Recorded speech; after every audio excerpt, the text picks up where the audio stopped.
Assalamu alaikum. Today on Neuron Academy, we're going to discuss the ethical architecture of trade in Islam, and we'll do it through a parable, a story inspired by its timeless principles.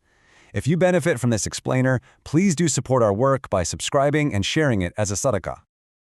Before the age of instant logistics, spreadsheets that track everything, and digital transactions that cross the globe in a heartbeat, commerce was a very different world. It was slower, it was much more personal, and it was really built on something far more real than algorithms.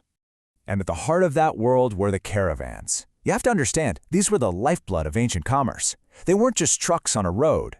They were moving communities of people, goods, and ideas, literally stitching together faraway cities and cultures across some really vast and dangerous lands. But the most important thing they carried, it wasn't the silk, it wasn't the spices.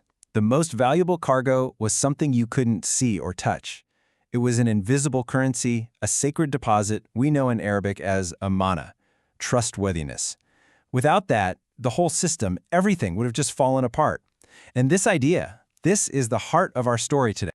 So our story is about a woman named Safiya. She grew up in one of these bustling trade cities, and her life was about to be shaped not by what she gained, but by what she was entrusted to protect.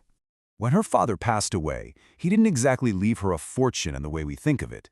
What she inherited were the tools of his trade, a couple of camels, a book of accounts, and a whole list of promises he had made that still needed to be fulfilled. But the biggest asset, his true legacy, was his good name, a reputation for being a man of his word.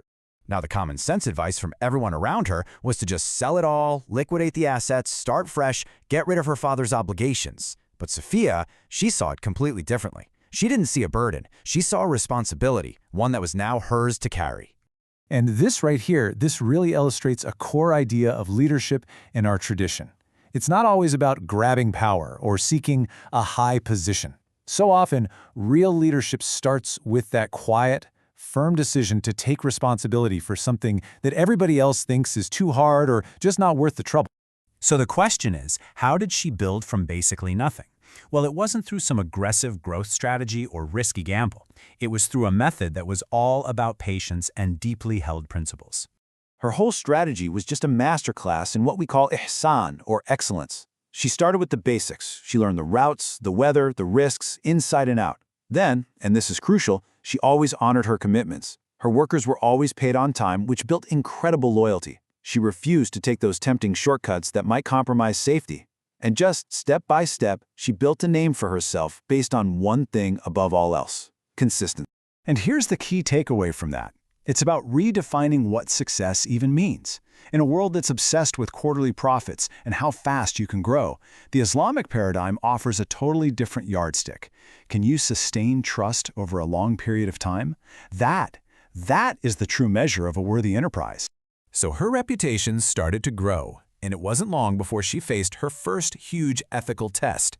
This was a moment where the well-being of a whole community and the chance for a massive personal profit were on a collision course. I want you to just imagine this for a second. A drought hits a town far away. Food and water are getting scarce. Now, if you're the trader with the supplies, you could easily take advantage of that desperation, right? You could spike your prices, make a fortune. That's the path of profit. Or you could choose the path of principle. Protect the people, sell your goods at a fair price, and put the community's stability ahead of your own wealth. That was the choice right in front of her. And her decision was clear. She actually rerouted her caravans to bring relief to that town, and she deliberately chose to make less money so that people could afford the things they desperately needed. Her choice was a living example of adli, or justice, in action. Her action brings up a question that is so powerful, a question that modern business often just completely forgets to ask. Who gets harmed if I win? Business is so focused on winning, on beating the competition. But Islamic ethics forces us to stop and ask, what's the cost of my success and who is paying that price? As Safiya's influence grew, she faced an even bigger test. And this time, it wasn't about one single deal. It was about the very structure of the market itself. It was a test that came disguised as a golden opportunity. The regional governor, he was so impressed with how efficient she was, he made her an offer that almost anyone would jump at. He offered her exclusive rights to all the major trade routes. We're talking guaranteed high profits, total control of the market. But there was a catch. The condition was that she had to agree to terms that would basically shut out her competitors and crush the smaller traders. Safiya turned it down. Her reason? It's captured in this really powerful idea. She understood the difference between rizq, which is a true blessed provision from Allah, and a fitna, a trial. She knew that if her success was built on blocking the path for others, it wasn't a blessing to be grateful for. It was a test of her character to be passed. And that is such a universal lesson. In our own lives, in our careers, we're going to be presented with all sorts of opportunities. Real wisdom is being able to tell which ones are genuine blessings that align with our values, and which ones are just temptations that are trying to pull us away from them. So after all of this, what happened to Safiya? What was the final measure of her life's work? Well, the answer isn't in what she owned, but in something much deeper, something that lasts. Here's the thing. You won't find her name in the history books, listed among the wealthy merchants or the powerful rulers. By the world's standards of fame and fortune, she was basically unknown. Her kind of success, it doesn't shout, it whispers. Her real legacy lived on in the memory of the people.